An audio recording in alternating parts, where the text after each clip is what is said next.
Hola amigos de la parroquia San José de Nazaret. Mi nombre es Sonia de la Cruz y hoy continuamos con lo que es la Semana de la Familia. Y tenemos acá al señor psicólogo Grover Johnson, que nos va a hablar de un tema muy importante, que es sobre la violencia en la familia, y más ahora que estamos viviendo una etapa difícil, que es la pandemia del COVID-19. El tema que él nos va a hablar es con respecto a conflictos y violencia familiar en el aislamiento con el COVID-19. Dentro de la exposición, todas las personas que están viendo en estos momentos pueden realizar sus preguntas.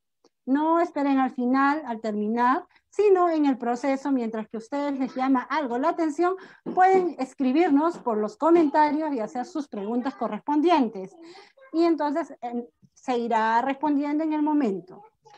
Bueno, sin más preámbulos, yo les dejo aquí con el psicólogo Grover Johnson para que pueda empezar. Gracias, Sonia. Buenas noches con todos y gracias a la parroquia y los amigos José Mari y el padre Juan Febrero por permitirme poder compartir esto en esta semana tan importante que es la Semana de la Familia. El tema que me pidieron y que vamos a conversar, y digo conversar porque yo voy a hablar, pero pueden hacer sus preguntas o tomar algunas notas e inquietudes para poder intercambiar. Conflictos y violencia familiar en el aislamiento por COVID-19.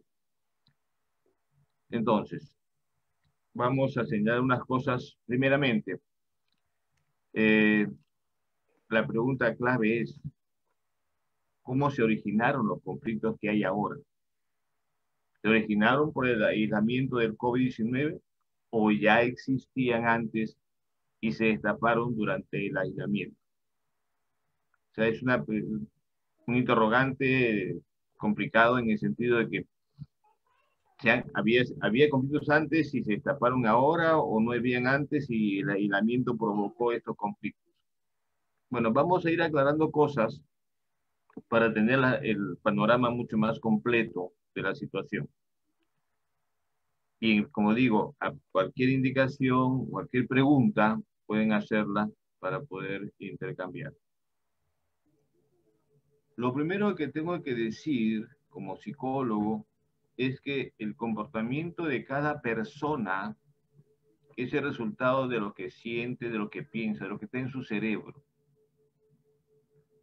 No de tu compañero irritante, de tu hermano, de tu familiar, que te dice cosas o te irrita. Es lo que tú estás percibiendo de eso, que está grabado en tu cerebro, y esa reacción o ese comportamiento de quien está alrededor tuyo impacta y te provoca una serie de reacciones y comportamientos y cosas inadecuadas, inoportunas o inconvenientes que después tienes que arrepentirte, o si no te arrepientes estás enojado, estás fastidiado, estás triste, estás deprimido. O sea, lo que hacen los demás yo no lo puedo controlar. Lo que cada persona puede controlar es lo que está en mi cerebro, que ha hecho una estructura neuronal, ha formado ciertos hábitos, ciertas creencias, ciertos pensamientos, ciertos sentimientos, ciertas reacciones, y lo que ocurre a mi alrededor provoca que yo responda de una manera que está ya de alguna manera, de alguna forma, grabado en mi cerebro y que en el momento actual se pone presente o se actualiza por los hechos o los estímulos del momento. Entonces, esto es un aspecto muy importante para poder entender nuestra psicología. Algunas evidencias.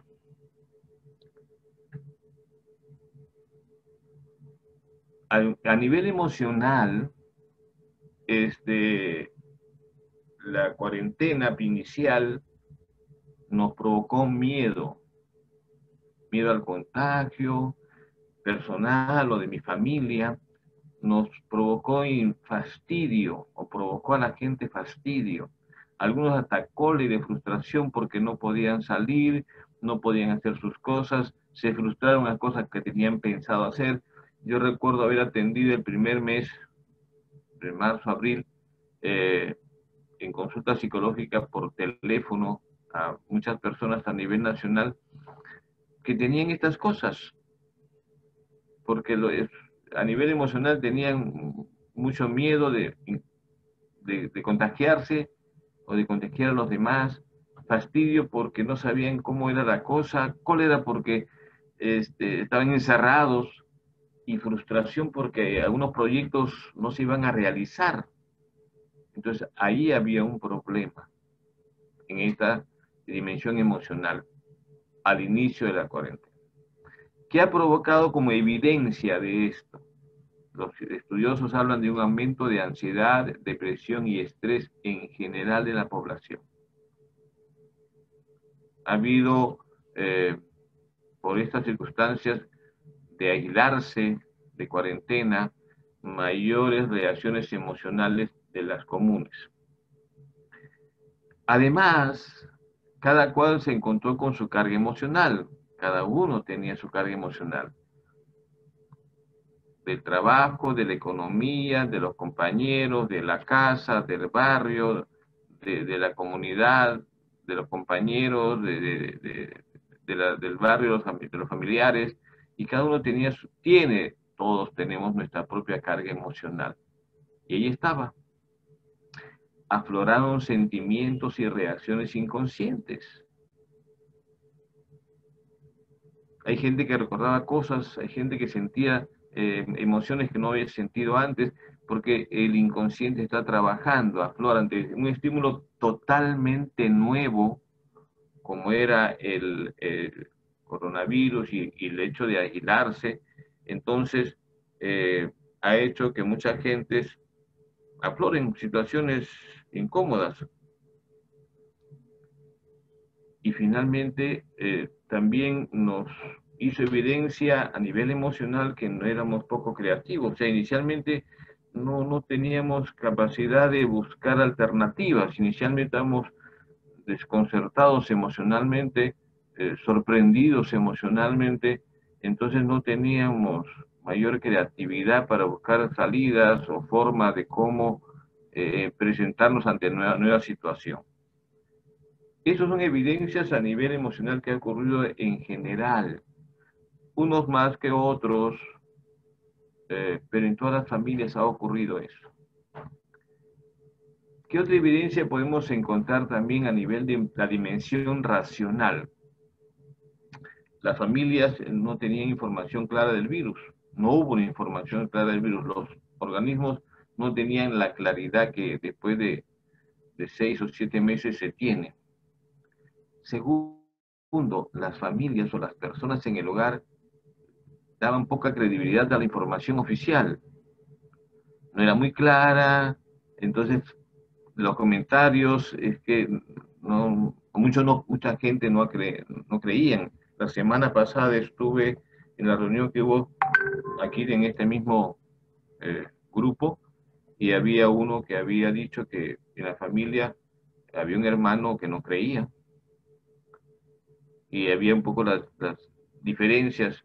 Incluso creo que se enfermó él o un familiar y recién ahí descubrió que era cierto. O sea, no había credibilidad de las informaciones. Por otro lado, también se evidenció o se evidencia, ahora menos, una pobre búsqueda de información confiable. La gente no le importaba la información oficial, se dejaba llevar por lo que la gente decía, por el chisme, con cosas a veces irracionales, poca racionalidad de la información. Y en la casa, que también se evidenció, poca experiencia de comunicación veraz y de diálogo. Las personas no hemos aprendido, las familias no nos han enseñado a comunicarnos con cosas certeras, ciertas y veraces, y a saber intercambiar, a saber razonar. Y afloró también como evidencia mis pensamientos e ideas aprendidas. Eso es lo que todos tenemos. Entonces están mis prejuicios, están mis discriminaciones, están mis ideas aferradas, egoístas. Eso es lo que se ha evidenciado. Finalmente, todos tienen un nuevo aprendizaje en el camino. Esta pandemia, este aislamiento nos ha posibilitado aprender cosas en el camino. Los hechos, las circunstancias nos han hecho aprender y es parte de la vida. Y evidencias a nivel de la dimensión práctica. Tenemos un cerebro pragmático, cerebro de la acción. En principio, nos encontró la cuarentena desprevenidos. No sabíamos qué hacer, cómo hacer, qué es esto. O sea, nos encontró, diríamos, como algún entorno muy común, con los pantalones en el suelo. Y la gente no sabía qué hacer, un desconcierto. No sabía cómo actuar, un desconcierto. Además, como evidencia, no teníamos en general ninguna experiencia de compartir tanto tiempo en tan poco espacio. Y ahora se nota más eso. Yo estoy atendiendo a unas personas y los jóvenes, 20 a 18, 20 años, que ya pueden salir, que son mayores de edad, no aguantan en su casa, quieren salir a la calle, con el espacio que tienen. Entonces, y además, como no han sabido compartir, menos ahora. Hay gente que no soporta estar tanto tiempo en la casa en un espacio tan reducido, porque no hay ninguna experiencia previa. Y otra evidencia, la pérdida de ingresos económicos afectó la convivencia. No había el ingreso de antes. No había las posibilidades de gastar en cosas que me gustan. Y en unos lugares todo el mundo perdió el trabajo momentáneamente, o a los primeros meses nadie salía. Era una cosa total. Y otros que tuvieron que buscar el bono y hacían colas para eso. Es decir, fue una cosa terrible las primeras dos meses, porque todavía no se manejaba la situación económica. Y eso ha afectado muchísimo a las familias.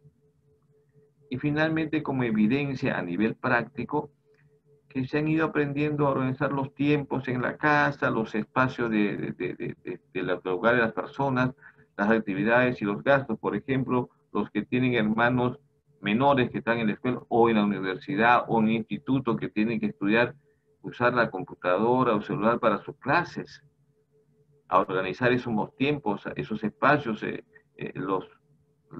no solamente los espacios, también los instrumentos, una computadora para dos, un celular para dos o tres, en qué horas tienes tú. Es decir, han ido aprendiendo en el camino a cómo distribuir y organizar las actividades en la casa. Y eso ha sido un gran aprendizaje. Yo considero que más que lo de la escuela de conocimientos, ese es un gran aprendizaje para los niños y los jóvenes en edad escolar, e inclusive para los universitarios. Yo le decía a una señora que tiene su hijo en estudios superiores, digo, ¿por qué este joven que tiene 20 años, por qué no lava su ropa?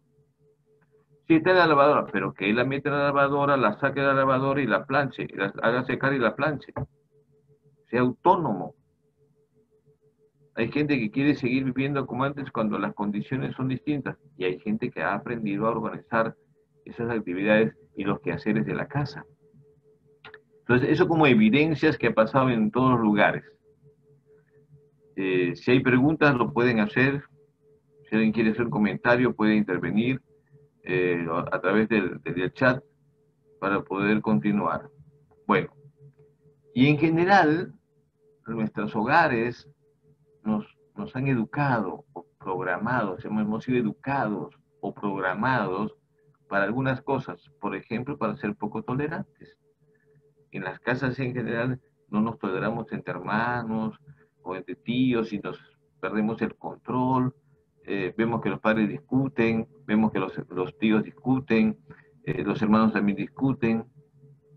Vamos a la calle y somos unas excelentes personas, pero en el hogar somos muy rápidos de perder el control. De alguna manera nos han educado a ser un poco también individualistas, no te metas en problemas, preocúpate de ti, la escuela es tu nota, lo demás no te interesa, no hay un aprendizaje colaborativo, nada. Todo es individualista. En la casa, en la escuela, en la calle. Y también a ser un poco empáticos. Juzgamos, condenamos a los demás y como más abajo también está, somos chismosos. Nos han enseñado, de alguna manera, programado nuestra forma de pensar de que hay que escalar posiciones, lograr estatus, posiciones en la sociedad. El estudio es una forma de eso, o el tener un negocio lucrativo, o tener un nivel de trabajo importante. Y eso crea una competencia y una rivalidad, a veces entre hermanos o entre parientes. Y también, de alguna manera, el hecho de tener cosas y tener dinero es lo más importante. Y nos olvidamos de otras cosas que son importantes. Y esta pandemia nos ha hecho ver que además del dinero hay otras cosas más importantes que eso, como la salud, por ejemplo, como la convivencia, como la amistad, como la cooperación, que hacen que la vida tenga sentido y no solamente el dinero. También nos han enseñado a decir mentiritas, pues a no ser sinceros. Por ejemplo, cuando eh, una mamá está preocupada o ha tenido una dificultad y está con cara muy seria o está llorosa y su hijo de 3, 4, 5 años le pregunta, mamá, ¿qué tienes? ¿Por qué lloras? ¿Y qué es lo que generalmente responden las mamás? No pasa nada, hijito, no pasa nada, tranquilo, ya estoy bien. Y el niño no cree esas cosas. ¿Y qué está aprendiendo? A decir cosas que no son ciertas, a ocultar las cosas verdaderas. Esas son las mentiritas que después cuando somos grandes se hacen mentirotas. Y nos han enseñado también a ser conformistas, a no protestar, a no rebelarnos ante ciertas cosas inadecuadas, injustas, negativas. Y también aprendimos a discriminar. Nos choleamos entre nosotros, nos creemos más que otros, somos del mismo barrio, de la misma situación, pero vemos a unos que son más pobres o son más eh, negritos o chinitos o blanquiñosos o qué sé yo, y los despreciamos, nos choleamos entre nosotros, ¿no? Y ser chismoso, pues yo decía, y lo he dicho ya otra vez, el deporte nacional es el chisme, y está en el cerebro nuestro, le gusta rascar de otros, automáticamente. Y finalmente también a aparentar. Entonces, yo creo que estas programaciones en el cerebro están ahí y como veremos a continuación, van a aflorar justamente en esta pandemia, o han aflorado, quien más, quien menos. Entonces, ahí están unas figuras de las discusiones de los padres y de los hijos, etcétera. La palabra autorregulación y autocontrol entra en interrogante, que es lo que de alguna manera pretendemos y hablaremos después al final de esto. Bueno, está creo bastante claro. ¿Hay alguna pregunta, Sonia, al respecto? ¿Está todo claro? ¿No hay problemas? Entonces, Tengo una pregunta. dime. Dicen, podemos decir que una evidencia que se ha visto fue que cada miembro de la familia iba por su lado y ahora se refleja que faltó mucho la unidad familiar. ¿Cómo podemos mejorar este ambiente individualista en un entorno que debería ser de unidad? Muy buena pregunta. Justamente lo que yo decía de las situaciones de que nos han creado a ser individualistas, pues que no sabemos a vivir en convivencia, como decíamos en líneas anteriores. O sea, esa es una evidencia. No es porque seamos buenos o malos. Hemos aprendido desde pequeños a ese mundo de individualismo. Y ahora que estamos todos juntos, cada uno quiere caminar, quiere resolver su problema, cuando lo ideal es aprender a resolverlos juntos. No tenemos un aprendizaje colaborativo. no tenemos un aprendizaje de actuar en equipo. Y eso se ve en todo el espacio y empieza en la casa. Y ahora se ha notado como evidencia. Yo agradezco a la persona que ha hecho este comentario, que es maravilloso, porque se refleja no solamente en el lugar, también en la vida laboral, pero ahora lo han sentido más. Cada uno quería resolver su problema, cada uno se encerraba en su espacio. Eh, una paciente que tengo, que he tenido en estos días o en estos meses, que diga, que eran mamá, papá, una hermana y un hermano.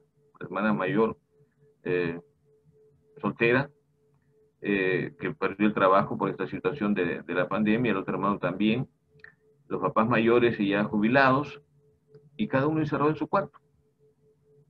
Cada uno encerrado en su cuarto, con el miedo de contagiarse, y cada uno, y tenía la empleada que venía a cocinar o que vivía con ellos también, creo, porque no podía ir a su casa, y no sabían trabajar en grupo, como familia, cada uno individual.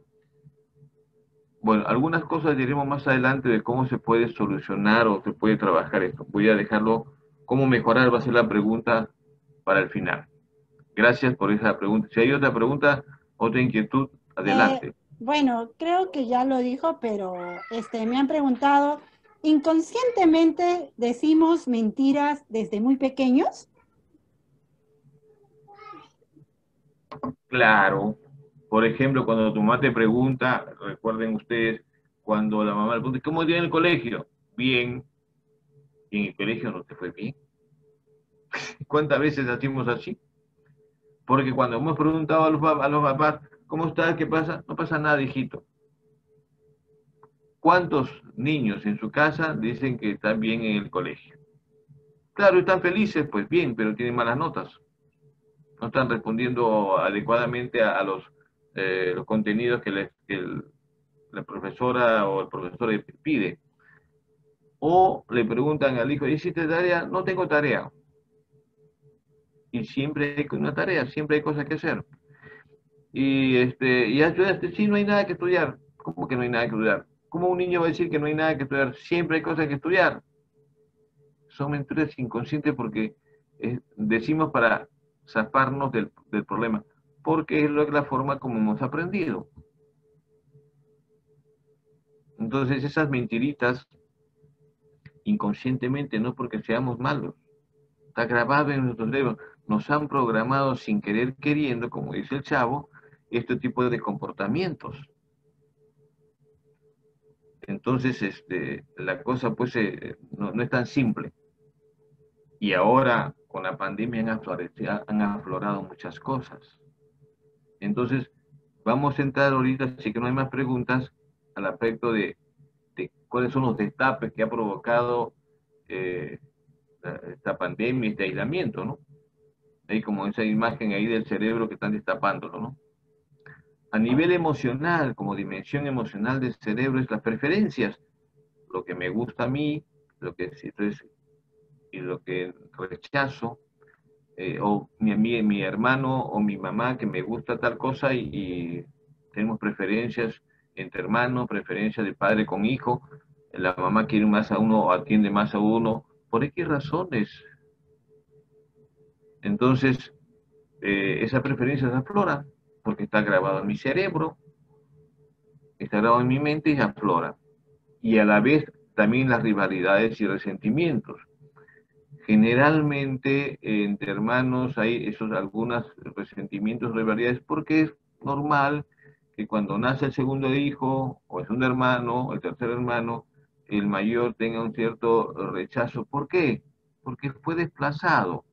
No lo atendieron como lo atendían antes. Era el primer hijo, todos los años bien atendido, viene el segundo, entonces ya lo desplazan. Y él no le dan explicación, no sabe qué pasa, te siente un resentimiento, le llama a la gente celos, las familias llaman celos, y eso está grabado en sus sentimientos. Ahora en la casa, pero como decía el que intervino, el que pidió la pregunta, ese individualismo, cada uno no saben entenderse, porque hay resentimientos que ni siquiera son conscientes.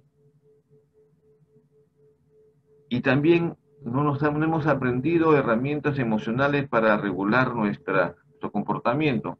Eso lo decía la vez pasada en el grupo, el día jueves pasado, que intervinieron y hablaron sobre esto. No, la familia no ha, la escuela, la familia, la sociedad, el Ministerio de Salud, no hay herramientas emocionales, no hay una política de salud mental que es la que va a regular nuestra vida y lo que hagamos. Si tenemos una buena salud mental, pues podemos hacer lo que sea, podemos salir de cualquier situación complicada, pero de eso no hay una política clara. También afloran la diferencia de caracteres y la poca tolerancia, como hemos señalado. No nos han enseñado a ser tolerantes y como todos somos diferentes. Podemos ser 5, 10 o 3 hermanos o 2 hermanos, y hasta mellizos o gemelos, y somos diferentes. No hay dos personas iguales. Y esa diferencia forma caracteres distintos, y si no hemos aprendido a tolerarnos, a aceptarnos con esa diferencia, vamos a estar siempre peleándonos por tonteras, por cosas sin importancia. De modo que esto se destapa a partir de diferentes cosas que ya tenemos, se van a destapar por la convivencia, estar tantas horas juntos. También afloran los propios temores de mi futuro en jóvenes, de mi futuro, de los adultos, qué va a pasar con mis hijos, qué va a pasar más adelante, ya vamos ya 7 meses, y los trabajos cómo van a ser, las ansiedades, la angustia del futuro que tienen las ansiedades, los conflictos internos, mis propias dificultades de lo que yo no me siento capaz de hacer, y ahora me piden cambio, me piden aprender cosas que no me siento capaz, tengo autoestima baja, mis aspectos emocionales no resueltos, las frustraciones que he tenido antes y que ahora son más evidentes. ¿Cómo será mi futuro? Soy un joven que está en la universidad, y ahora cómo va a ser la universidad porque nos están dando no todo completo, una parte y se va a hacer más largo, ya no van a ser 5 o 6 años, sino van a ser 7 o 8, entonces se alarga todas esas cosas, estas frustraciones de no poder hacer las cosas ya en el tiempo corto, todo eso se está destapando y lógicamente a nivel emocional afecta en las relaciones. Y nos ofendemos cuando no nos hacen caso, porque es lo que hemos visto de chiquitos. El papá no le hacen caso y se enoja, la mamá no le hacen caso y se enoja. ¿Y qué aprende uno? Si no me hacen caso, me enojo, porque eso se graba en el cerebro y después se reproduce en la vida cotidiana. O sea, lo que aprendemos de chiquitos en el hogar sin darnos cuenta, en 1 año y 7 años que no somos muy conscientes, ese periodo de aprendizaje es más inconsciente porque no razonamos todavía, y eso se va grabando. Ciertas reacciones de los papás, ciertas reacciones de los hermanos mayores, o de los tíos, o de los abuelos. Y no es que sea, y generalmente es todo frecuentemente, pero también puede ser eventual. Reuniones, por ejemplo, reuniones familiares donde se toma mucho y ahora no hay reuniones, no se puede tomar. Hay gente que no, vemos, hay gente que no puede dejar de reunirse para tomar. Está grabado esto, entonces le cuesta y ocurre lo que está ocurriendo, pues. Que se encuentra gente que está tomando, bebiendo, porque no puede dejar de beber. Tiene un hábito. Si hay un grupo, se van a conversar, conversa con un par de cervezas. No pueden conversar sin cervezas. Y si es cumpleaños, tienen que celebrarlo de todas maneras, con cerveza o con cualquier otro licor. Entonces, ¿por qué eso hemos aprendido? Así como de esas cosas también nos ofendemos cuando no nos hacen caso, porque es lo que hemos visto en lo cotidiano de la vida en el hogar. Esas son las dimensiones emocionales de mis experiencias, y que están grabadas y se van a destapar, porque van a haber situaciones donde yo voy a tener que enfrentarme y van a aparecer esas cosas. mis preferencias, mis rivalidades, mis resentimientos, mi falta de herramientas emocionales para autocontrol, la poca tolerancia, mis propios temores, mis propias frustraciones, todas esas cosas que se pueden dar a la vez, por separado, por partes con uno y con otro. Quizás no, todo, no entre todos, pero algunos más, otros menos, dependiendo de lo que han aprendido en la infancia. Hay una pregunta ahí, sí, Sonia. Sí, acá me dicen, la tecnología nos ha unido a los que estábamos lejos, pero nos ha distanciado a los miembros de una misma casa. ¿Qué habrá pasado ahí? Bien. Bien, esto lo vamos a ver cuando veamos el aspecto en la dimensión práctica o en la dimensión racional también puede haber. Estamos viendo acá la dimensión emocional, que es un aspecto de nuestras relaciones, de nuestra forma como nuestro cerebro trabaja y cómo nos relacionamos con los demás. Buena pregunta y lo tengo en cuenta. Tengo otra más, a ver, Dime, para que dime, la tenga ahí. dime. Dice, el estrés por estar encerrados y la falta de recursos y trabajo habrán sacado las verdaderas personalidades de los miembros de la familia o son sentimientos temporales.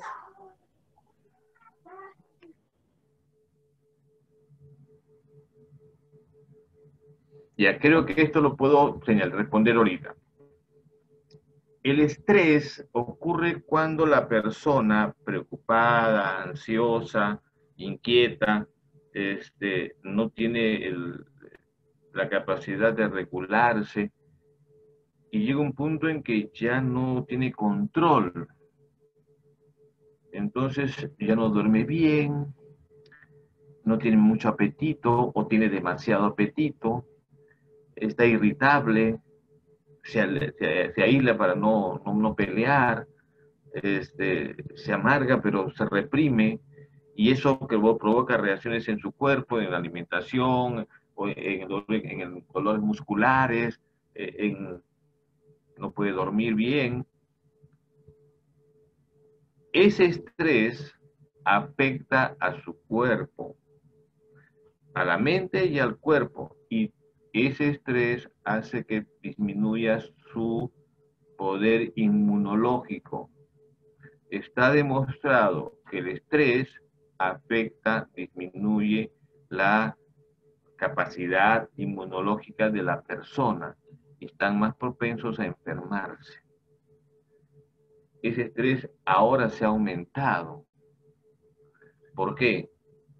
Porque están apareciendo estos destapes, las constataciones que hemos hecho a nivel emocional, entonces la gente está más sensible y puede estresarse más fácilmente si no tiene los mecanismos de regulación para eso.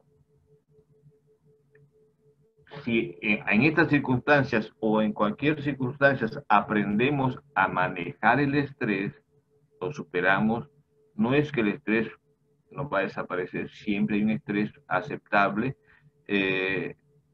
pero podemos regularlo, porque el estrés es parte de la vida, no hay que regularlo para que no llegue a situaciones extremas que nos permitan un descontrol de nuestra vida.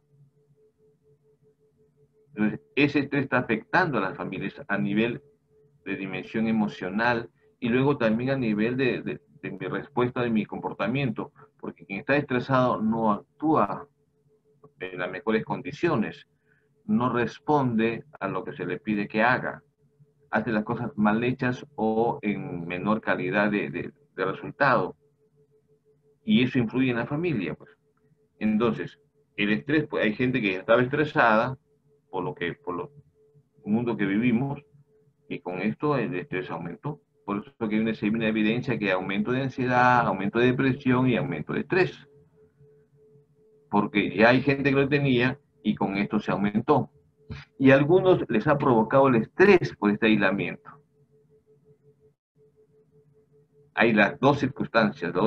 Algunos este aislamiento, ¿y por qué? porque aparece en esta dimensión emocional, aparecen sus resentimientos, sus temores, sus ansiedades, y no sabe cómo manejarse, y entonces choca con el hermano, con la mamá, con el tío, con el abuelo, discuten y crea pues un estado de estrés, y eso afecta a su salud, afecta el ambiente familiar, afecta las condiciones, diríamos, de sanas, de buenas relaciones, y crea un ambiente un poco tóxico, pues.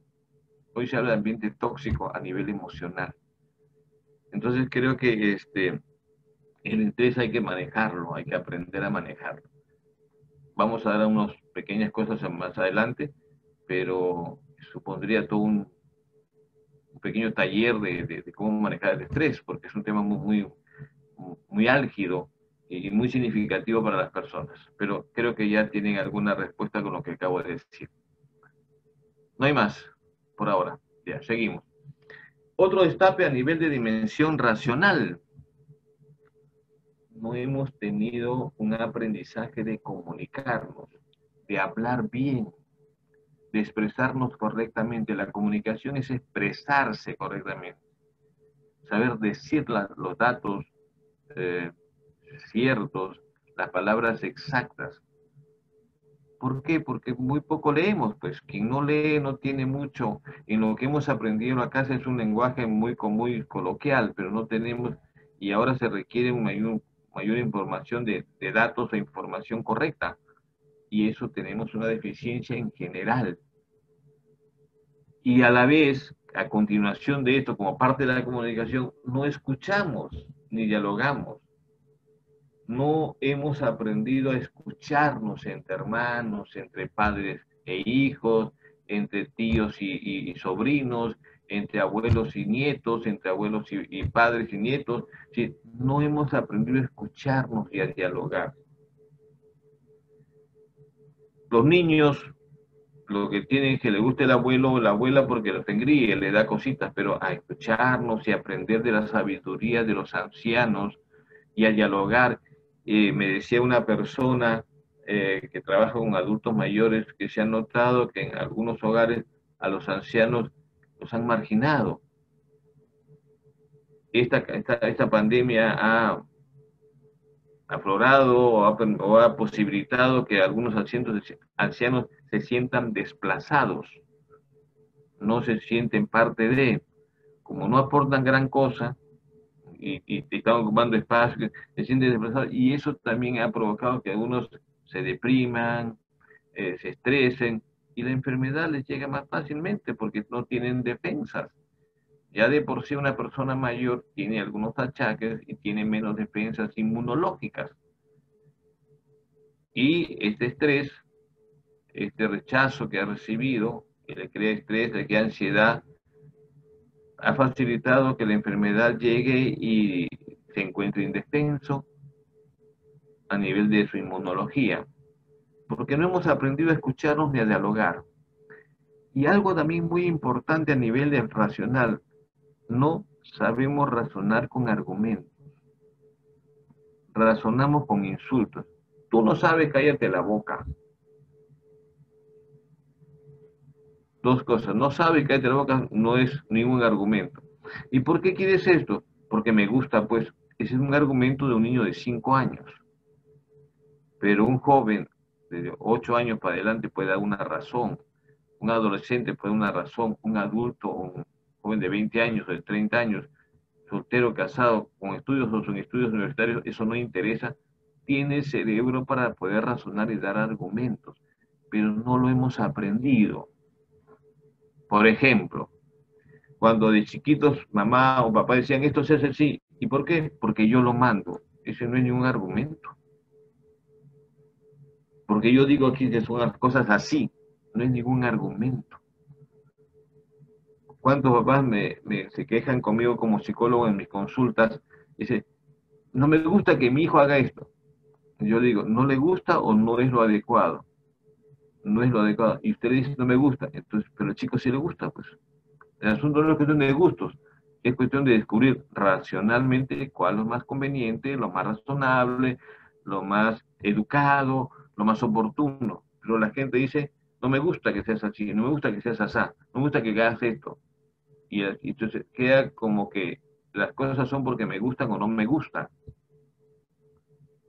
Y no hay un razonamiento de argumentos, de hechos, de datos, de relación lógica de los hechos con el pensamiento, no. Solamente porque no me gusta o porque no quiero o porque me desagrada y punto. Entonces estamos razonando a nivel emocional, no a nivel de argumentos. Y eso es un problema serio. ¿Por qué? Porque entonces no sabemos discutir. ¿Y qué hacemos? Peleamos. Y como no sabemos discutir, en vez de pelear, cada uno nos aislamos en espacios. Estamos juntos en la misma casa, pero separados. Lo que decía el joven. Cada uno separado, cada uno independiente. Y cada uno quiere usar la tecnología a su manera. Entonces se encierra en la tecnología. En este caso que yo veía de una padre de familia, tenían el televisor que veían papá y la mamá y a veces el hijo y la otra hija encerrada en su cuarto con su computadora. Y no le importaba más. Entonces, la tecnología lo están usando a veces para suplir su egoísmo y comunicarse con el mundo externo, pero no ayuda a la relación y a la convivencia familiar. Entonces, creo que el hecho de razonar con argumentos es una cosa que se tiene que aprender. Y en este mismo proceso de comunicación no sabemos decir lo cierto. Le pregunta al hermano, ¿qué pasa? No pasa nada, pero hay un problema, pero dice, no pasa nada. Porque tenemos el hábito de no decir las cosas ciertas porque lo hemos aprendido. Y la tendencia a juzgar y condenar. Este es un tal por cual, juzgamos y condenamos. Somos acusadores y jueces, fiscales y jueces. Ya lo condenamos. Y eso es una cosa muy común en nuestro medio. La tendencia a juzgar y a condenar. Y finalmente una tendencia a dar excusas y postergar. O sea, damos excusas a veces, queremos que sean muy racionales y no son tan racionales. Y postergamos también por excusas no tan racionales. Después lo hago, no hay apuro, damos explicaciones no válidas y postergamos las cosas. Y eso también lo hemos aprendido. Hay un problema en la familia de chiquito y se posterga y se posterga y se posterga. ¿Y qué cosas aprendemos? Aprendemos eso. Por eso que en general en la escuela, en la universidad o en estudios o actividades que hacemos, dejamos siempre para el último momento en hacer las cosas. Porque hemos aprendido esa tendencia a dar excusas y postergar las cosas con una explicación. Cualquier tipo de explicación podemos dar. A veces son explicaciones más irracionales que racionales. ¿Alguna pregunta, una inquietud? Seguimos Eh, entonces. no, sí, tengo aquí una pregunta. Bueno, es una pregunta general. Me dicen, ¿las relaciones entre hermanos son muy distintas entre ellos mismos?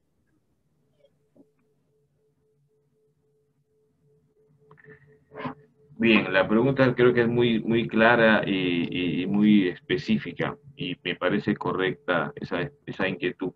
Claro, porque los hermanos somos distintos. Los hermanos somos distintos, no hay dos hermanos iguales. Además, no hemos recibido el mismo trato. Los papás dicen, los crío todos igualitos. Mentira. ¿Por qué mentira? No es que sean mentirosos, sino que no se dan cuenta de que no puede ser el mismo trato. Porque cuando tuvieron el primer hijo, no tenían experiencia de un hijo. Entonces todo era nuevo. Cuando tuvieron el segundo, ya tenían experiencia con el primero. Entonces ya sabían cómo hacer las cosas, tenían más experticia. Cuando tuvieron el tercero, también. Entonces, en el primero había más cuidado porque estornudaba el niño, ya estaban preocupados que podía enfermarse. Que hizo mucha caquita, entonces estaban preocupados. En el segundo, ya no, porque si estornuda es normal que estornude, normal que haga esto. Entonces ya, y en el tercero, ya pues más normal todavía. Entonces es más libre. Esas cosas ocurridas en años, 2 años, 3 años, y son diferentes formas de trato, el niño aprende formas distintas de relacionarse. Y entonces, cuando se relacionan los hermanos entre sí, también, porque el primero no tenía ningún modelo mayor que él. Entonces, todo lo que decían sus padres tenían que hacerlo. El segundo tiene el modelo del hermano mayor, de 1 año, 2 años, 3 años mayor, y trata de imitarlo. Y vienen los conflictos y pelea con él, lo que no tuvo el primero. Porque el segundo quiere agarrar las cosas del hermano, quiere hacer lo que hace el hermano y el hermano no le deja, o le quita los juguetes y pelean. El hermano mayor no tenía eso, él jugaba solo y tenía sus cosas solo, si iba con sus primos a jugar, tenía sus propios conflictos ahí, que es parte del proceso de desarrollo, de habilidades y de convivencia. Entonces, los hermanos se actúan distintos. Y él nace el tercero, ya tiene dos por encima de él, con el cual puede imitar, o se alía con uno para estar en contra del otro. Ya son ya tres circunstancias. O se busca el apoyo de la mamá para que los demás lo desplacen, o del papá para que le desplacen a los demás. Ya tiene más relaciones, entonces van a tener distintas relaciones. Se quieren como hermanos, porque sienten esa relación afectiva de hermanos con los padres, pero tiene relaciones distintas y habrá rivalidades. Como decíamos anteriormente, aparecen los resentimientos y rivalidades. Y ahora que son adultos, se refleja. Yo conozco gente que me decía un paciente, yo con mi hermano, nunca yo he peleado con él, pero yo siento que él tiene una rivalidad conmigo. ¿Y quién es mayor? Él. Ah, yo le dije, claro, pues cuando tú naciste, él fue desplazado y ya le quedó en su cabeza ese resentimiento. Y son adultos, y son mayores, y no es que se odian, pero él siente que su hermano tiene un resentimiento o algo, no sé qué. Y cuando yo le expliqué, entendió por qué. Y a veces es más evidente que en otros casos. Esas son las diferencias porque somos distintos. No nos han criado igual. Cuando la mamá tuvo su hijo tenía 20 años, o 22 o 25 años. Cuando tuvo el segundo tenía 22, 27 o 30. Cuando tuvo el tercero tenía 25, 30 y 33. O sea, 2 años, 3 años más es bastante para la crianza de un hijo. Entonces, los padres tenían otra edad, tenían otra experiencia en cada hijo y los trató distintos. No nos han tratado igual porque los padres han cambiado también, han ido creciendo en experiencia, en darse cuenta, en información, pues con el primero iban al médico, iban aquí, y ya sabían, entonces ya el segundo hijo ya saben cómo son las cosas, no tienen que estar inquietos y angustiados, están menos angustiados, y con el tercero están más sueltos todavía porque saben cómo es la experiencia, y además ya tienen amistades con otros hijos, y ya tienen otra forma de relacionar los hijos. Los padres pueden decir los tratan igual, pero no es cierto, porque ellos han cambiado también. Y esos cambios los recibe cada hijo. Entonces entre ellos se relacionan distinto. ¿Por qué no? Porque así es. Y no es que eso sea malo ni negativo. Es parte del proceso de desarrollo de cada persona. En el contexto de la familia, en el espacio que ocupa él, si es el primero, el segundo, el tercero. Y no interesa si es primero, segundo, el tercero, cómo él resuelva sus relaciones con sus padres, el aspecto que recibe. Y cómo es que él se relaciona con los hermanos desde pequeño. Hay hermanos que quizás no han tenido rivalidades y resentimientos porque los padres han sabido tratarlos. O si es un hombre y una mujer, hay menos resentimiento. 2 hombres, 2 mujeres, puede haber más resentimiento, porque son del mismo sexo y entonces buscan el afecto de los padres. Y se pelean por ese afecto de los padres y tratan de cómo buscar mayor atracción de los padres. Entonces, las relaciones entre hermanos son distintas. Y puede haber a veces en adultos o en jóvenes que el joven tiene un amigo que ha crecido al lado del barrio, de chiquito jugaba, lo siente más hermano que su hermano. Y eso no es malo, porque como son de distintos lugares, no han tenido las rivalidades emocionales que hay en la propia casa. Porque en la casa hay rivalidades emocionales desde pequeños, que uno no recuerda ni se da cuenta. Entonces, ellos van a la calle a los 2, 3 años y se encuentran con el amiguito y van creciendo juntos y van al nido juntos Y se quieren, como mucha gente dice, es mi hermano, es como mi hermano, porque han creado un lazo de vínculo afectivo muy fuerte, con menos peleas, con menos rivalidades, con menos resentimiento que con el hermano, pues. Y eso es parte de la vida, no es nada negativo, porque la forma de relación entre ellos ha habido sin rivalidades y sin resentimientos, porque no están en juego los papás, sino cómo ellos se entienden y cómo se apoyan también. ¿Me dejo entender? A veces un hermano recibe una golosina y quiere comerlo solo. El hermano dice, invítale a tu hermano, invítale a tu hermana, invítale, lo obliga. Pero el otro ve, ese niño va a la calle y tiene y ve a su amiguito y le invita. ¿Por qué invita al amigo y no invita en la casa? Por las rivalidades que hay inconscientes, pues. O como alguien me contaba que a veces tu mamá le dijo, tú eres un poco malo porque de chiquito, cuando tu hermano había nacido, tú fuiste y le pegaste, le diste un manazo. El chiquito ni recuerda, tenía 2 años y medio a 3 y lógicamente el hermano menor había nacido y de toda atención, entonces el chiquito había sido y le dio un manazo, pues, y le hizo llorar al bebito. Y todo el mundo vio eso, ya muy tarde ya reaccionaron. Eres malo, decía la mamá. El chiquito sintió con esa idea de que era malo. Y no es que sea malo, sino que es una forma de protestar porque toda la atención daban al menor y él estaba totalmente ignorado. Los padres tienen que manejar esas cosas para no crear ese tipo de rivalidades sin darse cuenta, no porque sean malos, lo hacen porque no saben qué pasa con el niño. Entonces está claro eso que puede ser, la relación de hermanos puede ser diferente totalmente, no es problema. Y cuando son más hermanos, en mi experiencia somos 10 hermanos de padre y madre, entonces somos totalmente diferentes, no pueden imaginar la diferencia que somos entre hermanos, en la forma de trato, quizá en la cara nos podemos parecer, pero en la forma de trato somos distintos, totalmente distintos unos de otros. Algunas cosas semejantes, pero somos distintos. Es decir, cuando hay más hermanos se puede notar más esa diferencia. Y bueno, seguimos con los destapes. No son destapes políticos, son destapes emocionales de la familia. Dimensión práctica. O sea, el cerebro práctico, ¿cómo funciona acá? No hemos aprendido a ser organizados en el hogar. Poca capacidad organizativa en el hogar. ¿Por qué? Porque generalmente los hogares donde hemos nacido son un poco desordenados.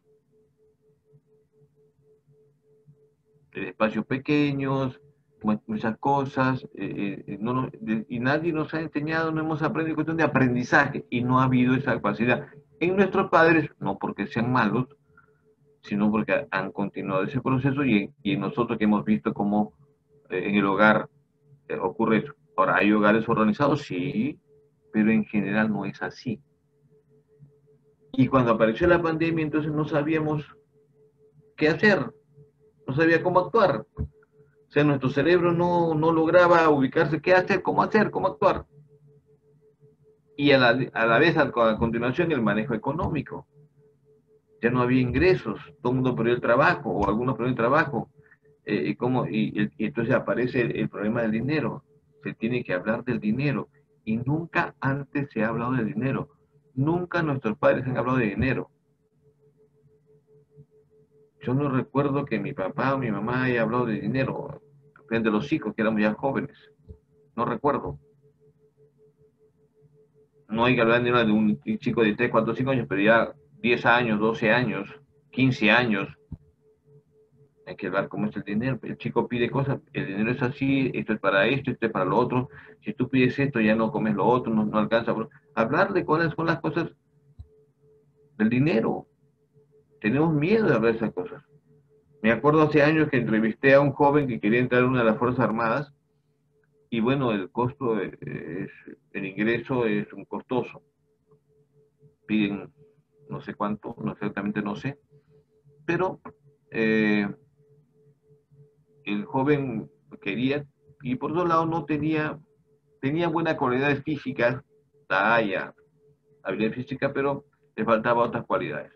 Entonces yo le dije, me gustaría que tú hicieras un análisis de cuánto es lo que cuesta mantenerte.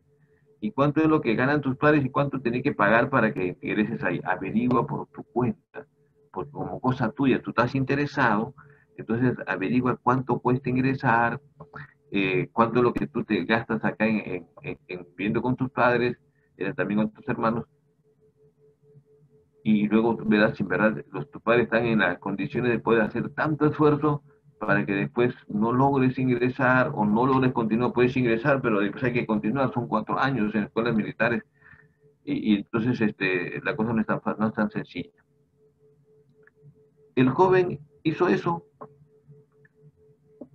y además yo le tomé una prueba de orientación vocacional que no le salía para Fuerzas Armadas o militares, sino para deporte, y se convenció pues que no, que la cuestión económica era un factor muy importante. Y además entonces yo le informé con toda tranquilidad y tu orientación y tu tendencia más el deporte. Tú puedes trabajar en el deporte, cualquier profesor de educación física, dedicarte a un tipo de deporte, qué sé yo. Y al final el joven fue lo que hizo.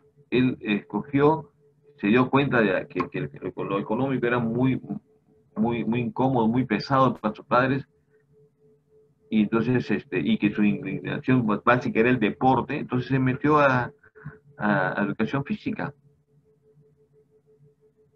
No sé si universidad o instituto pedagógico, pero se metió a educación física. Entonces, hablar del problema económico, esto es un destape. No alcanza la plata, ¿qué hacemos? Uno solo está trabajando, los padres son mayores o tienen perdido el trabajo. En algunos hogares todo el mundo perdió el trabajo, o si tenían trabajos independientes no había cómo porque todo estaba cerrado, no, todo estaba prohibido. Después de 3 meses han abierto las posibilidades. Era un problema económico que afectó a toda la familia. Y por otro lado, a nivel de aspecto del cuerpo y de la salud, gustos y preferencias en comidas. Que querían una cosa y ya no se podía hacer los gustos y preferencias porque no alcanzaba el dinero. O pelearse porque qué vas a cocinar mamá, todos están metidos en la casa, entonces todo el mundo quiere opinar. Y aquí no he puesto el aspecto de salud. Hay gente que no sabe cuidarse o no quiere cuidar, no entendió el aspecto racional de información correcta. Aflora la mentalidad machista. Impongo mi posición, yo soy más que la hermana me atienda, que el padre, la mamá me atienda, como la mamá si fuera la empleada de los hijos. Y eso a veces los adultos lo estamos de alguna manera manteniendo. Y hemos aprendido también a funcionar por premios y castigos. Si hay premios y castigos, hacemos. Si no hay, no me interesa. Hago lo que quiero. Y finalmente la tendencia al poco esfuerzo. Y todo esto afecta a la familia, en las relaciones de las familiares. Y aquí hablamos de tecnología. La tecnología permite comunicarse con otros, pero nos aísla con la familia. Pero había un problema en muchos casos, los que estudian primaria, secundaria o institutos o universidades que tienen una computadora y son 3 hermanos, o un celular que puede captar el Zoom o la información, y entonces habría que prestarse, y las discusiones y los problemas para ver cómo organizarse. Han tenido que ir aprendiendo cómo organizarse para usar los aparatos electrónicos para poder tener sus clases. Porque está haciendo su clase y se ponen a jugar los hermanos ahí haciendo bulla y no dejan escuchar. Todas esas cosas es un aprendizaje, una dimensión práctica de la casa.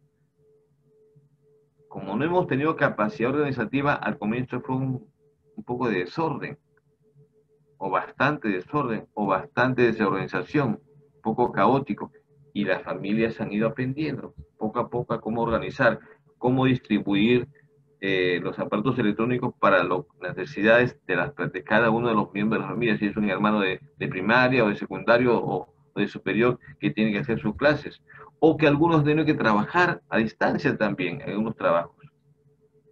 Y los demás no se dan cuenta y creen que está ocioso, se encierran en un cuartito y así hacen bulla a los demás y no se dan cuenta y no respetan esas situaciones.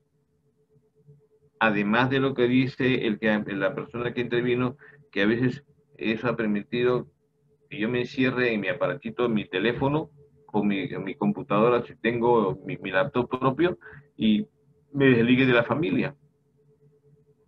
Y la tendencia del poco esfuerzo está ahí, o la mentalidad machista, o si me premian o me castigan, hago o no, no hago. Entonces, todo eso tiene que ver con este resultado del manejo de la tecnología. ¿Alguna pregunta ahí, Sonia?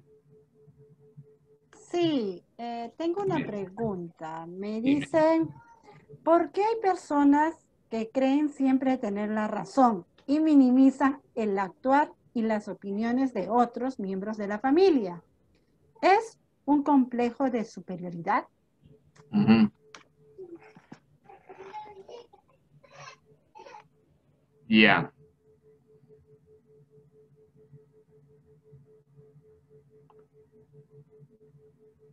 Una forma de explicarlo es esa, de que creen que son superiores.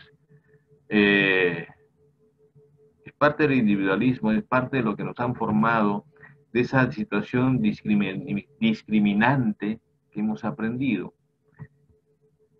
Podemos ver, podemos entender que en muchos casos puede haber sido aprendido en la infancia, cuando el padre o la madre le inculca que tiene que ser más que los demás, tiene que ser distinto que los demás, distinto y diferenciarse, y él se cree, entonces el padre le está transmitiendo que él se cree más que los demás. Y el niño va aprendiendo que es más que los demás, que es distinto que los demás, que él eh, está por encima de los demás, y una forma de explicarlo es complejo de superioridad. Yo lo planteo como una forma de discriminación o una distorsión de la autoestima. La autoestima es yo no soy ni más que otros ni menos que otros. Soy simplemente yo mismo distinto de los otros. Nadie es más que yo ni menos que yo. Soy único, diferente que los otros. Yo valgo tanto como los otros. Cada uno tiene sus diferencias, sus capacidades diferentes. Yo tengo las mías, los otros tienen las suyas. No por eso soy más ni menos que los otros. Esa es una autoestima, diríamos, adecuada, óptima. Pero en la autoestima que hay de sentirse más que, es una distorsión. Tú eres más que los demás, tú eres distinto que los demás, tienes que hacer esto. Y el padre de alguna manera lo dice o lo expresa o el chico lo ha ido aprendiendo de pequeño, porque el padre lo hace así. Yo conocí a un señor, ya murió a los 80 y tantos años, que yo conversaba con él tenía esa mentalidad de sentirse por encima de los demás. Y él vivía en barrios altos, un lugar popular, común. Sin embargo, él choleaba a los demás. Y decía, cuando alguien le decía de tú y no de usted, decía, este se cree eh, agrandado, se quiere igualar, se cree igualado, decía él. Recuerda la palabra igualado. Entonces, esa persona se creía porque había sido formado así, y yo después le preguntaba cosas y su padre había sido así. Su padre, que era del siglo pasado, del comienzo del siglo, o mitad del siglo, entonces lo había educado así porque él imitaba a su padre, cómo él trataba a los demás, y no era necesario que el papá le dijera, él veía cómo era su padre, entonces él, lo mismo, no quería que los demás se igualen a él. Entonces, esa es una forma de decirlo, es un complejo de superioridad. Prefiero en una forma mucho más, eh, de una interpretación mucho más racional, más objetiva, es una distorsión de la autoestima, es una distorsión de sentirse persona como todos los demás, es una forma de discriminar a los demás. Y sea ya no cuestión de por raza, es cuestión de posición económica, de estatus social, de cuestiones de pensamiento o de carrera o de posición. No importa por qué razón, está discriminando a los demás y tiene una autoestima distorsionada.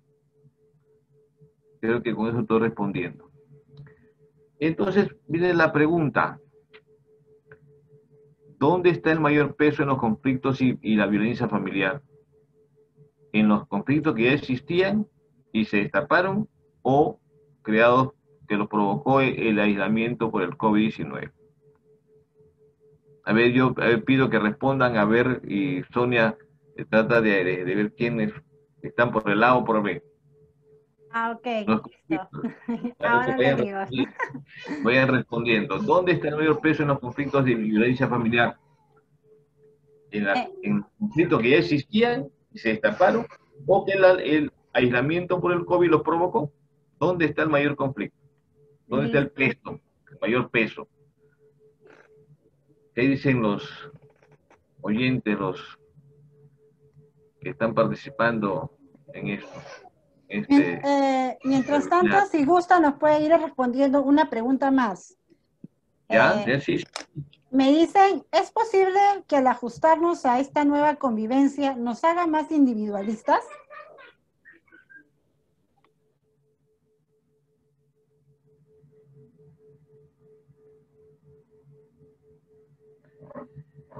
Yo creo que la cosa es al revés. Mi percepción es que es al revés.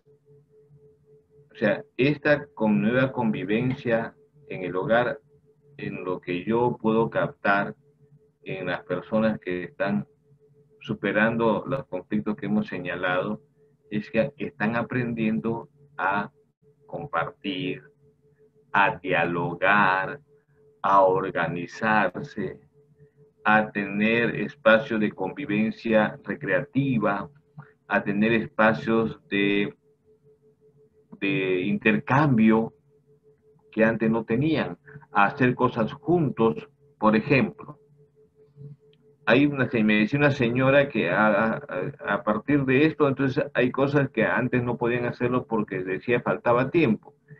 Entonces han hecho una limpieza de la casa total con todos los hijos, el esposo inclusive, se han puesto a pintar cuarto por cuarto y todos colaboran, todos participan. O sea, han hecho cosas que antes nunca quizás habían pensado hacerlas porque cada uno trabajando en lo suyo, cada uno en sus actividades y no tenían tiempo, apenas se juntaban fin de semana. Ahora no, han tenido tiempo y ya. Entonces, estas cosas no hemos hecho, siempre decimos no hay tiempo. Ahora tenemos tiempo, vamos, y se organizaron. Otros que aprendieron a apoyar a la mamá y a aprender a cocinar, jóvenes que aprendieron a cocinar y se sentían orgullosos de que ya ahora podían ellos cocinar.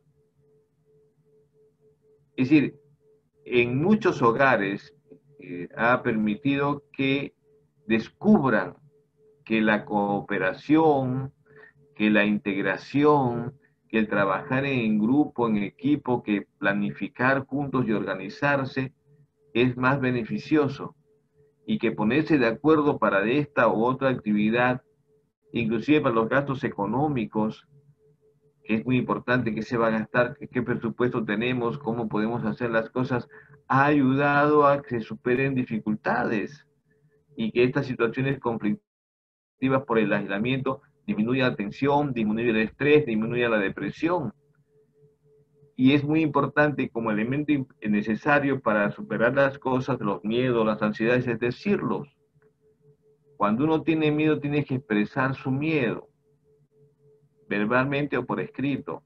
Cuando uno tiene una dificultad emocional o un estrés, tiene que decirlo, entonces los demás le pueden dar un apoyo. Eso es necesario. Estos son los tips que estoy dando para poder superar estas dificultades de entendimiento y comprensión en el hogar. Si esto está en la familia, en la sociedad lo mismo.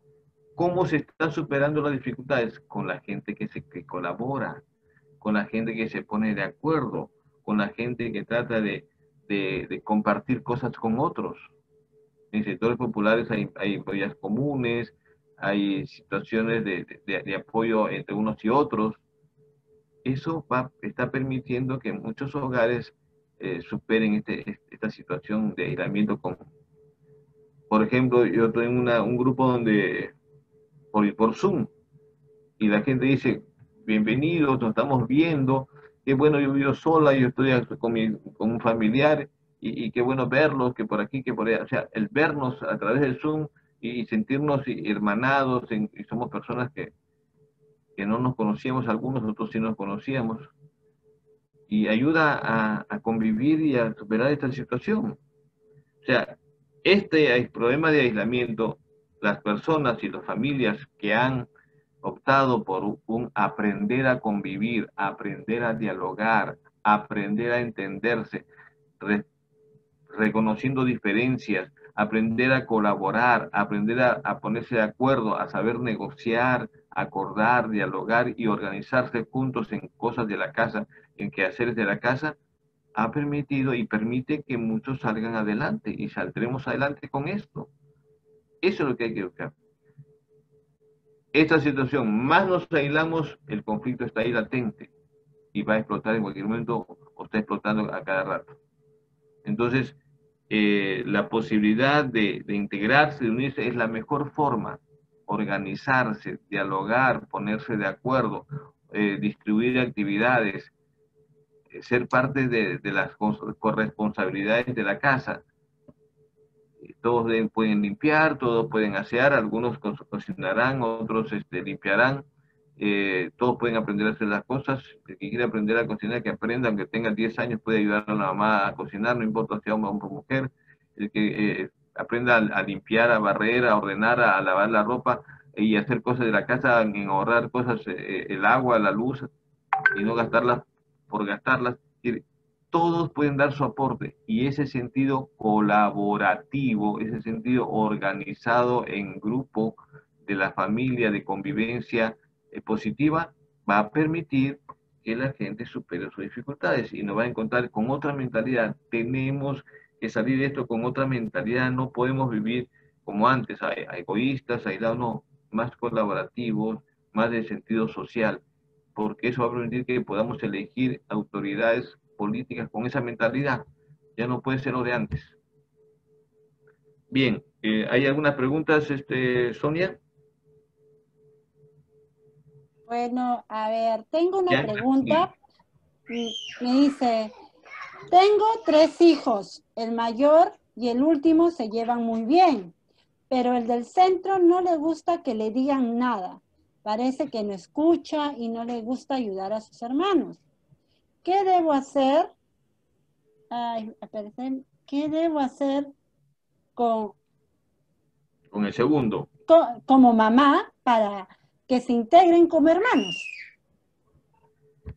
Ya, lo que puede pasar, yo estoy haciendo una suposición porque me faltan datos, hay que ver las edades entre el primero, el segundo y el tercero, si son mayores o son todavía adolescentes o son de niños, si por ejemplo el primero tiene 10 años, el segundo 8 y el tercero 6, o si tiene 20 o 15 y 10, o sea, no sé.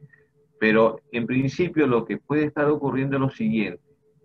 Con el primero la mamá le dio mucha atención, que es normal, porque era el primero que tenía, lo que yo decía. Con él aprendió a criar un hijo. Al año siguiente, o los 2 años, apareció el segundo, o a los 3 años, no sé cuándo, no tengo ese dato. Entonces la mamá desplazó al mayor y se preocupó el segundo. ¿Y qué sintió el mayor? Rechazo, pues, rechazo. Y cuando fue creciendo el segundo, sentía el rechazo del mayor, entonces él también rechazaba, porque la rivalidad. Aparece el tercero, entonces el primero se alía con el tercero. Y es lo que yo decía, cuando hay 3, a veces si son 3 mujeres o 3 hombres o 4, uno se alía con el otro ¿y quién está pagando el pato? El del segundo, pues. Entonces, ha ocurrido esas cosas. ¿Qué es lo que tiene que hacer la mamá? Darle un poco de atención y de cariño al segundo, porque ha sido de alguna manera, supongo yo, como psicólogo, que ha sido desplazado. No ha recibido el aspecto que esperaba recibir, porque nació el tercero y el tercero salió con el primero, entonces él perdió. Porque así como él desplazó al primero, el tercero lo desplazó a él. Entonces se quedó en el aire, emocionalmente me refiero. Y el primero se valió con el tercero, entonces los dos le hacían el juego a la mamá y la mamá no se dio cuenta que estaba desplazando al segundo. Por ejemplo, ¿qué puede haber ocurrido? que el más chiquito quería jugar y no le dejaban, entonces el mayor decía algo y el chiquito lloraba y el mayor decía, ha sido el segundo, ha sido fulano de tal, se acusaba al segundo y la mamá le creía al mayor cuando era el contrario, por decir. Entonces creó una rivalidad y cuando ocurría que el segundo le pegaba al primero, el mayor salía en defensa del menor. Entonces, y la mamá apoyaba al mayor porque salía en defensa del menor y el segundo pagaba el pato. Me dejó entender. O sea, puede haber, no sabemos, yo no sé lo que ha ocurrido, pero puedo suponer. Entonces ahora ese niño no quiere saber nada con los hermanos, porque tiene esa experiencia y no sabe ni por qué. No sabe qué ha pasado.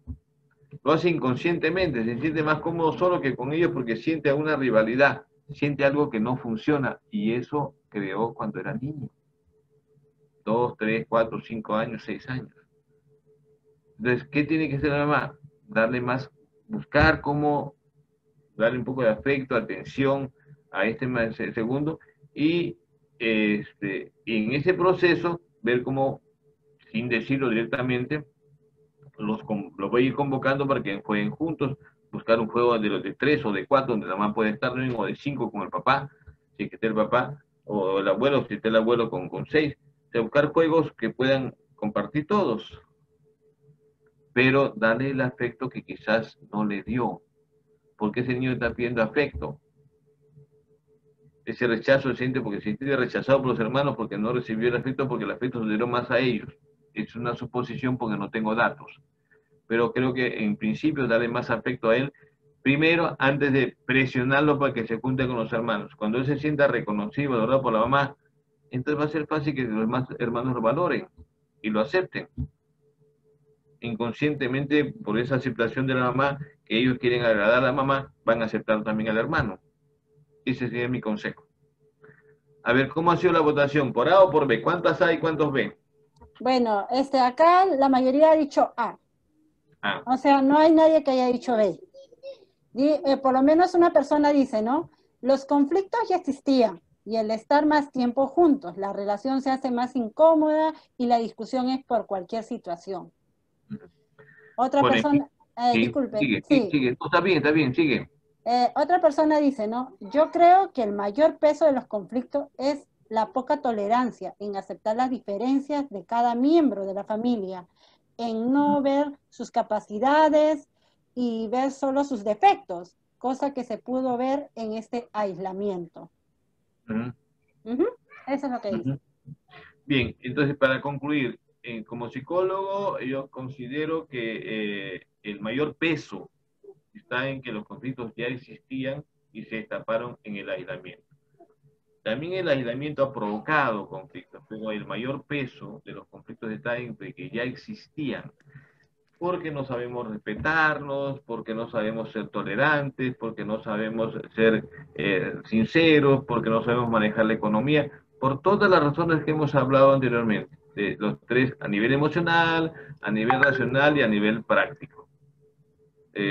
Por internet hay unas cosas, pueden consultar con psicólogos, o a veces con algunas amistades también, pero que sean mayores, que tengan capacidades de poder orientar de veras, pero tienen que cada uno primero resolver sus conflictos ya existentes para poder facilitar el proceso de convivencia en el hogar. Yo creo que con esto es suficiente para todos. Yo los invito a que puedan aprender a manejar sus pensamientos y sus sentimientos y poder aprender también a convivir. Creo que es todo, Sonia, y yo me despido y agradezco a todos por su presencia y por su participación y sus preguntas. Buenas noches. Sí, muchísimas gracias. De verdad que ha sido una gran exposición. Creo que a muchas familias esto le va a ayudar un poco a ver dónde están sus debilidades y también a fortalecerlas, ¿no? Y esperemos que de verdad podamos salir de esta situación. Y le agradecemos realmente por esta gran exposición. Muchísimas gracias. Gracias a ustedes. Buenas noches. Hasta luego. Buenas noches. Hasta Feliz luego. familia. Bendiciones. Igualmente para usted. Gracias. Hasta luego.